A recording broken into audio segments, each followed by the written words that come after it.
28 November থেকে 10 April পর্যন্ত দেবগুরু বৃহস্পতি রোহিণী নক্ষত্রে থাকবে। তো আজকে আলোচনা করব দেবগুরু বৃহস্পতি এই রোহিণী নক্ষত্রে অবস্থান করে কর্কট রাশির উপর কী প্রভাব পড়বে এই বিষয়ে বিশেষ আলোচনা করব। তবে আলোচনাটি এগিয়ে নিয়ে যাওয়ার পূর্বে সমস্ত দর্শক বন্ধুদের আমাদের এই অ্যাস্ট্রো এসএম বাংলা চ্যানেলের মাধ্যমে নমস্কার জানাচ্ছি, এবং তার সাথে যারা বহুদিন ধরে আমাদের প্রোগ্রাম দেখছেন এখনও পর্যন্ত সাবস্ক্রাইব করেননি তাদের কাছে বিশেষ অনুরোধ করব চ্যানেলটিকে সাবস্ক্রাইব করার জন্য। আর যদি আজকের অনুষ্ঠান ভালো লাগে তাহলে লাইক, শেয়ার, কমেন্ট অবশ্যই করবেন। তবে আমি আমার দর্শক বন্ধুদের কোনো রকমভাবে বিভ্রান্তের মধ্যে রাখতে চাই না। এটা গোচরের ফল প্রকাশ করছি যে আগামীতে গ্রহদের যে অবস্থান হচ্ছে তার উপরেই কিন্তু এটা একটা ফল প্রকাশ করা হচ্ছে। এটা কোনো ব্যক্তি বিশিষ্ট কুষ্টির আলোচনা নয় যে কারো কুষ্টি তুলে ধরলাম, এরকম কিন্তু আলোচনা নয়। এটা গোচরের ফলই প্রকাশ করা হচ্ছে, যার জন্য এটা কারোর সাথে মিলতে পারে কিংবা নাও মিলতে পারে।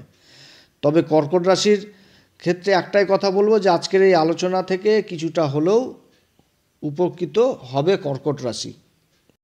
28 নভেম্বর দেবগুরু বৃহস্পতি নক্ষত্র পরিবর্তন করছে, প্রবেশ করবে চন্দ্রদেবের নক্ষত্র রোহিণী নক্ষত্রে। সবথেকে পবিত্র নক্ষত্র আমাদের জ্যোতিষশাস্ত্র মতে এই নক্ষত্রে শ্রীকৃষ্ণ, স্বয়ং ভগবান শ্রীকৃষ্ণ এই নক্ষত্রে জন্ম নিয়েছিলেন। নক্ষত্রমণ্ডলীর চতুর্থতম নক্ষত্র হচ্ছে রোহিণী নক্ষত্র। বিস্তার হচ্ছে বিশ্বরাশিতে 10 ডিগ্রি থেকে 23.20 ডিগ্রি পর্যন্ত, এবং রোহিণী নক্ষত্রের 4টি চরণই বিশ্বরাশির মধ্যে পড়ছে। এই নক্ষত্রের স্বামী হচ্ছে চন্দ্রমা, আর নক্ষত্রের অধিপতি দেবতা হচ্ছে ব্রহ্মদেব। প্রত্যেকটি নক্ষত্রের মতন এই নক্ষত্রেরও একটি সিম্বল থাকে, সেটি হচ্ছে রথ, যার চিহ্ন হচ্ছে গতিশীলতা। আমাদের জ্যোতিষশাস্ত্র মতে রোহিণী নক্ষত্র হচ্ছে সুন্দর, আকর্ষণ, মানে খুবই পবিত্র নক্ষত্র হিসাবে মানা হয়। এই নক্ষত্রের উপর শুক্রের যেরকম প্রভাব থাকে সেরকম আবার চন্দ্রদেবেরও প্রভাব থাকে, যার জন্য এই নক্ষত্রের মধ্যে আকর্ষণ ক্ষমতাটা খুব বিশেষভাবে লক্ষ্য করা যায়। এদের যদি গায়ের রং ফর্সা হয় কিংবা কালো হয় তাও এদের আকর্ষণ ক্ষমতা অন্যরকম, মানে দেখলে একটা আকর্ষণ জিনিসটা আসে। এবং এদের চট করে আবার আয়ু জিনিসটাকেও বোঝা যায় না যে অ্যাকচুয়ালি এদের বয়স কত। 50 বছর বয়স হলেও মনে হবে যে 25 বছর বয়স। বিশ্বরাশিতে আবার চন্দ্রমা উচ্চ হয়ে যায়, তো যদি এই নক্ষত্রটা পেয়ে যায় না তাহলে খুব একটা কল্পনাপ্রবণ হয়ে যায়, ভাবুক টাইপ হয়ে যায়। আবার নিজের অভিব্যক্তিকেও সমাজের সামনে তুলে ধরতে পারে। তো শুক্র আর চন্দ্রের প্রভাব এই নক্ষত্রের উপর থাকে, যার জন্য এই নক্ষত্রের জাতক কিংবা জাতিকারা কলাপ্রেমীটা হয়। কলাপ্রেমী মানে গান বাজনা, নৃত্য, যে কোনো একটা মানে হস্তশিল্পী, এগুলো কিন্তু হয়। এরা কিন্তু এই সমস্ত দিকে বিশেষ একটা এরা ঝোঁক থাকে। আবার চন্দ্রের প্রভাবটাও থাকে এর মধ্যে বেশি, যার জন্য এই নক্ষত্রের জাতক জাতিকারা যেরকম আবেগপ্রবণটা হয় সেরকম আবার ক্ষমাধাত্রীও হয়ে যায়। অর্থাৎ কেউ যদি ভুল কাজ করে ফেলে তো সেটাকেও কিন্তু ক্ষমার চোখেও আবার দেখে এরা। মায়া মমতা যথেষ্ট পূর্ণ থাকে এদের মধ্যে। শুক্র এবং চন্দ্রের প্রভাবের দরুন এরা সুন্দর জিনিসটাকে খুব বেশি অ্যাট্রাকশন করে, তার সাথে সুন্দরের প্রতি একটা এরা খুব অ্যাট্রাকটিভ হয়ে যায়। লাক্সারি জিনিসটাকে বেশি পছন্দ করে, এবং ভিড়ের মধ্যে থাকলেও সেই ভিড়টাকে আবার নিজের দিকে আকর্ষণ করার ক্ষমতা রাখে, আর পরিচালনা করার ক্ষমতা থাকে। কর্মক্ষেত্রের দিকে কী হয়, এরা যে কোনো কাজকে একনিষ্ঠভাবে করে, মানে কর্ম একটা খুব ভালো ঝোঁক থাকে। কিন্তু আবার কী হয়, এরা কর্মের প্রতি কেউ যদি এসে রিকোয়েস্ট করে যে কাজটা একটু করে দিন, তো এবার বেশি দায়িত্ব নিয়ে ফেলে, তখন হয়ে যায় আবার এদের মুশকিল যে মানে সবার লাস্টে না সে মানে ছেড়ে দে মা কেঁদে বাঁচি এরকম হয়ে যায়, যে আমার পারবে না এরকম করতে।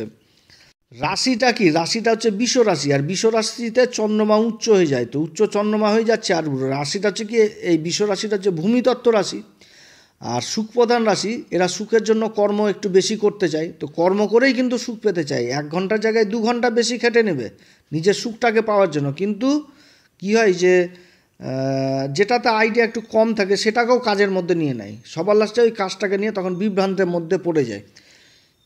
তো যাই হোক, কর্কট রাশির এই মুহূর্তে দেবগুরু বৃহস্পতি এই যে নক্ষত্র পরিবর্তন করছে, আর এর আগে যে পরিবর্তনগুলো হয়ে গেল কিছুদিনের মধ্যে, এই প্রত্যেকটা পরিবর্তনই ভালো হচ্ছে এই কর্কট রাশির জন্য। সবার প্রথম হচ্ছে কি যে রাহু যেটা নবাংশ পরিবর্তন করলো, তুলা নবাংশে যেটা প্রবেশ করলো শুক্রদেবের রাশি তুলা নবাংশে, এবং তারপর হচ্ছে কি 11 নভেম্বরে কেতু আবার রাশি পরিবর্তন করলো। কেতু তো আগে অবস্থান করছিল, রাশি পরিবর্তন হচ্ছে নক্ষত্র পরিবর্তন করলো। কেতু তো আগে অবস্থান করছিল হস্তা নক্ষত্রে, যার অধিপতি হচ্ছে স্বয়ং চন্দ্রদেব। অর্থাৎ যতদিন হস্তা নক্ষত্র ছিল সে সময় বিশেষভাবে প্রভাবিত করছিল চন্দ্রকে। তো কেতু এই কর্কট রাশির ক্ষেত্রে যোগাযোগের ঘর তৃতীয় ঘরে অবস্থান করছিল, কিন্তু দেবগুরু বৃহস্পতির আবার দৃষ্টি কেতুর উপরে পড়ছিল, কিন্তু সমস্যা তো তৈরি হচ্ছিল। তারপরে যখন আবার 15ই নভেম্বর শনিদেব মার্গী হয়ে গেল, বকরি থেকে বকরি অবস্থা ত্যাগ করে যখন মার্গী হলো, তখন কর্কট রাশির জন্য যথেষ্ট ভালো হতে যাচ্ছে। এবং ডিসেম্বরের 27 তারিখ থেকে আরও যথেষ্ট ভালো হবে, যখন শনি আবার নক্ষত্র পরিবর্তন করে নেবে, প্রবেশ করবে দেবগুরু বৃহস্পতির নক্ষত্র পূর্বা ভাদ্রপদে। তবে রাশির উপর আবার নীচ মঙ্গল অবস্থান করছে, কিন্তু মঙ্গল আবার কর্কট রাশির ক্ষেত্রে কারক গ্রহ, পঞ্চম ঘরের অধিপতি এবং কর্মের ঘরের অধিপতি হয়ে অবস্থান করছে রাশির উপর। আর চন্দ্রের সাথে একটা মিত্রতার সম্পর্ক রয়েছে। আর মঙ্গল হচ্ছে কি অগ্নিতত্ত্ব, আর চন্দ্র হচ্ছে কি জলতত্ত্ব। তো এই সময় আবার কিছুটা হলেও ব্যক্তিত্বের মধ্যে একটা প্রভাব পড়বে, চঞ্চলতা জিনিসটা চলে আসবে। মেজর কিছু এরকম কিছু দেখা যাচ্ছে না, যেরকম কোনো একটা অসুবিধা সেটা হবে না। হ্যাঁ, এখন যদি কারোর জন্মকুষ্ঠিতে ওই মঙ্গলই অবস্থান খারাপ থাকে তাহলে অনেক কিছুই হবে। তো যাই হোক, এই অবস্থানেও যথেষ্ট একটা ভালো, অতটা ক্ষতি দেখা যাচ্ছে না, বরঞ্চ অনেক দিক থেকে আবার যথেষ্ট ভালো হয়ে যাবে। যেমন মঙ্গল কি কেন্দ্রের ঘরের অধিপতি, তাহলে কেন্দ্রের ঘরের অধিপতিও তো কেন্দ্রে অবস্থান করছে, আবার পঞ্চম ঘরের অধিপতিও রাশির উপর অবস্থান করছে, তাহলে এখানটাতে তো খারাপ বলা যাবে না। কিন্তু যে শনির অবস্থান ছিল, এই শনির অবস্থান যথেষ্ট নাজেহাল করে দিয়েছে এই কর্কট রাশিকে, একটা ঢাইয়ার প্রভাব। কর্কট রাশির বিভিন্ন দিক থেকে প্রতিরোধ এই শনি আর রাহু যত ধরনের নষ্টের গোড়া করেছে এই কর্কট রাশির ক্ষেত্রে, কারণ যত রকম প্রতিরোধ শনি আর রাহু দ্বারা তৈরি হয়ে গেছে। এবার কর্কট রাশির ক্ষেত্রে দেবগুরু বৃহস্পতি হচ্ছে কি কারক গ্রহ, ভাগ্যের ঘরের অধিপতি, লাভের ঘরে অবস্থান করছে, এবং অবস্থান করছে আবার রাশিরই অধিপতির নক্ষত্র রোহিণী নক্ষত্রে, যার জন্য কর্কট রাশি এবার যথেষ্ট বল পাচ্ছে। এবং রাশির উপর যে মঙ্গল অবস্থান করছে সেই মঙ্গলের প্রভাবটা কিন্তু এবার সম্পূর্ণভাবে কেটে যাচ্ছে এই দেবগুরুর এই নক্ষত্রে অবস্থান হওয়ার জন্য। কারণ দেবগুরু বৃহস্পতি ওই নক্ষত্রে অবস্থান করে তো আবার বৃশ্চিক রাশি, যেটা হচ্ছে মঙ্গলেরই রাশির উপর দৃষ্টি দিবে, যার জন্য বলটা পাচ্ছে। তো ঢাইয়া চলাকালীন যেরকম বিশেষভাবে প্রভাবিত হয়েছে, সেরকম আবার এই হস্তা নক্ষত্রে থাকা কেতু বিশেষভাবে প্রভাবিত করেছে কর্কট রাশিকে, অনেক দিক থেকে প্রভাবিত করেছে। সন্তানের সাথে মায়ের সম্পর্ক খারাপ করেছে, মায়ের শারীরিক অবস্থার অবনতি করেছে, যে কোনো কাজ তো একেবারে হচ্ছিলই না, সংঘর্ষের পর সংঘর্ষ তৈরি হচ্ছিল। যোগাযোগ শেষ মুহূর্তে যে মনে হচ্ছে যে হয়ে গেল যোগাযোগ, এই কাজটা হয়ে যাবে, কিন্তু শেষ মুহূর্তে হয়ে বানচাল হয়ে যাচ্ছিল। সংঘর্ষের পর সংঘর্ষ করে কর্কট রাশির মনোবলটাকে একদম খুব খারাপ জায়গায় চলে গেছিলো। তো এবার দেবগুরু বৃহস্পতির এই একাদশ ঘরে অবস্থান, আর সম্পূর্ণভাবে এবার দেবগুরু বৃহস্পতি শক্তিশালী হয়ে যাচ্ছে কর্কট রাশির এই নক্ষত্রে অবস্থান, চন্দ্রদেবের নক্ষত্রে অবস্থান, যার জন্য রাশিও বল পেয়ে যাচ্ছে। যেহেতু চন্দ্রের নক্ষত্র অবস্থান করছে আর চন্দ্রের রাশি এই কর্কট রাশি, তাহলে রাশি বল পাচ্ছে দেবগুরু বৃহস্পতির মাধ্যমে, যার জন্য এই সময় অনেক কিছুই অনুকূলে চলে আসবে এই কর্কট রাশি। যারা মার্কেটিংয়ের সাথে জুড়ে রয়েছেন, যারা আইটি সেক্টরে রয়েছেন, যারা মিডিয়া সেক্টরে রয়েছেন, তাদের জন্য দেবগুরু বৃহস্পতির অবস্থান যথেষ্ট ভালো হতে যাচ্ছে। যারা কথাবাচকের কাজ করছেন, সেলসের কাজে যুক্ত রয়েছেন, ওকালতির কাজে যুক্ত রয়েছেন, চার্টার্ড অ্যাকাউন্টেন্টের কাজে যুক্ত রয়েছেন, অ্যাডভাইজার হিসাবে যুক্ত রয়েছেন, তাদের জন্য যথেষ্ট ভালো। সবথেকে বড় জিনিসটা হচ্ছে যে ডিসেম্বর মাসে শনিদেব যখন নক্ষত্র পরিবর্তন করে দেবগুরু বৃহস্পতির নক্ষত্র অবস্থান করবে, আর দেবগুরু বৃহস্পতি তো অবস্থান করছে রোহিণী নক্ষত্রে, তাহলে এই জিনিসটা একটা খুব ভালো হতে যাচ্ছে যে বিগত দিনে যে কাজগুলো থেমে গেছিলো এই কর্কট রাশি, সেই কাজগুলো কিন্তু আবার গতি লাভ করবে এবং একটা ভালো প্ল্যাটফর্মে এসে দাঁড়াবে এই কর্কট রাশি।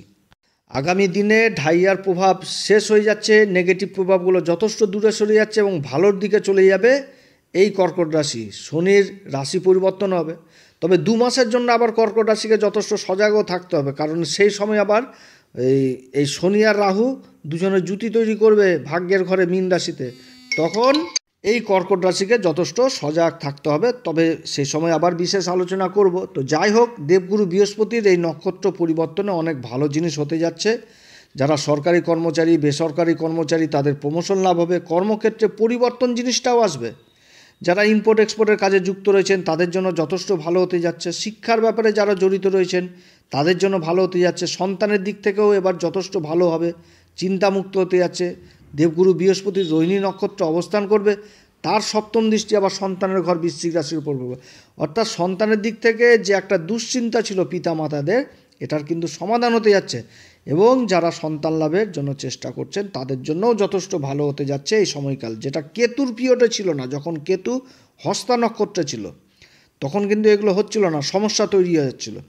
এবার দুটারই মানে দেবগুরুর অবস্থানও যথেষ্ট ভালো হচ্ছে, আবার দেবগুরুর দৃষ্টি ওই কেতুর উপরে যে পড়ছে, আর কেতুও নক্ষত্র পরিবর্তন করেছে।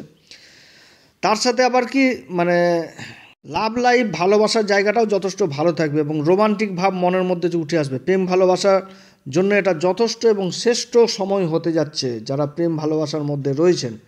গুরুর দৃষ্টি আবার দাম্পত্য জীবনের ঘর, যেটা সপ্তম ঘর মকর রাশির উপর পড়ছে, আবার দেবগুরু বৃহস্পতির কেতুর উপরও দৃষ্টি পড়ছে, সেই কেতুর দৃষ্টি আবার এই সপ্তম ঘরে পড়ছে। দাম্পত্য জীবনেও যথেষ্ট প্রেম ভালোবাসার জায়গাটা তৈরি হবে, একে অপরকে বুঝতে পারবে, একটা রোমান্টিক ব্যাপার থাকবে। এছাড়া এই ঘর থেকে আমরা ব্যবসা বাণিজ্য, রোজগারের আয় ইনকাম, অর্থাৎ ব্যবসা বাণিজ্যের মানে রোজগারের যে আয় ইনকাম এই জিনিসটাকে দেখি।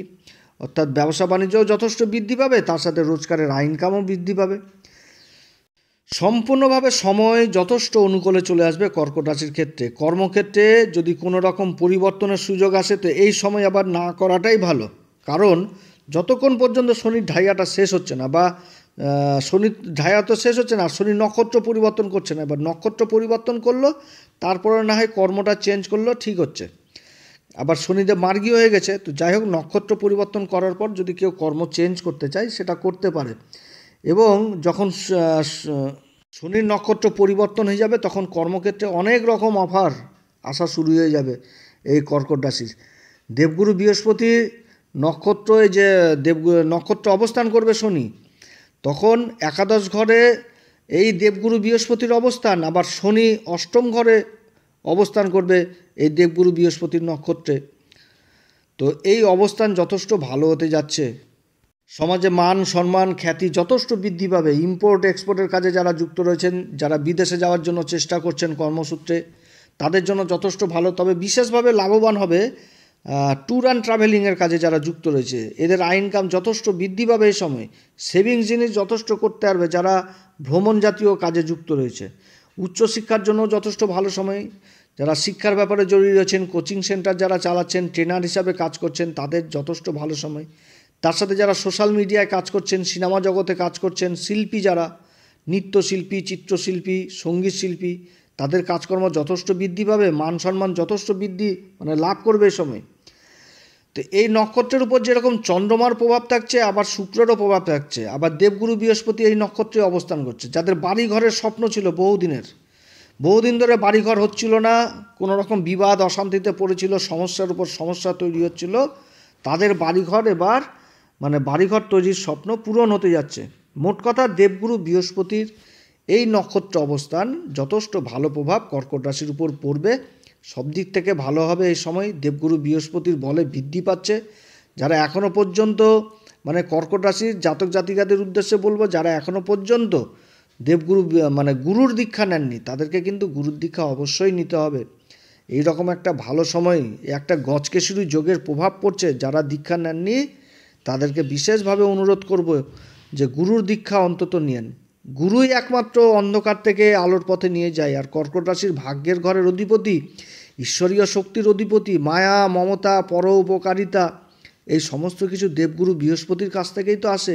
এই যে জ্ঞান, এই জ্ঞান তো আসে দেবগুরু বৃহস্পতির মাধ্যমে।